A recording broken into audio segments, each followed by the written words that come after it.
இந்த உலகத்தில் பலர் நம்மை நேசிப்பார்கள். ஆனால் நம்முடைய வெற்றிக்காக தன் கனவுகளையே விட்டுக் கொடுப்பவர் ஒருவர். அவர்தான் அப்பா. நாம் சிறு வயதில் விழுந்தால் எதுவும் ஆகாது, எழுந்திரு என்று சொல்லியவர் அப்பா. நமக்கு புதிய உடை வாங்கும்போது தனக்கான தேவையை மறந்தவர் அப்பா. நாம் சாப்பிட்டோமா என்று கேட்பார். ஆனால் அவர் சாப்பிட்டாரா என்று யாரும் கேட்க மாட்டார்கள். குடும்பம் சிரிக்க வேண்டும் என்பதற்காக தன் கவலைகளை உள்ளுக்குள் மறைத்துக் கொள்வார். பல நேரங்களில் அப்பாவின் அன்பு வார்த்தைகளில் இருக்காது. அது அவரின் உழைப்பில் இருக்கும். காலை முதல் இரவு வரை ஓடி ஓடி வேலை செய்வது நம் எதிர்காலம் நல்லதாக இருக்க வேண்டும் என்பதற்காகத்தான்.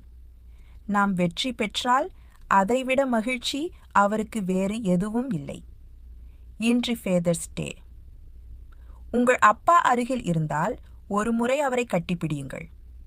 தொலைவில் இருந்தால் ஒரு ஃபோன் செய்து, அப்பா, நான் உங்களை நேசிக்கிறேன் என்று சொல்லுங்கள். ஏனெனில் நம்முடைய வாழ்க்கையின் முதல் ஹீரோ, முதல் வழிகாட்டி, முதல் பாதுகாவலர் நம் அப்பாதான். அனைத்து அப்பாக்களுக்கும் இனிய ஃபாதர்ஸ் டே வாழ்த்துக்கள்.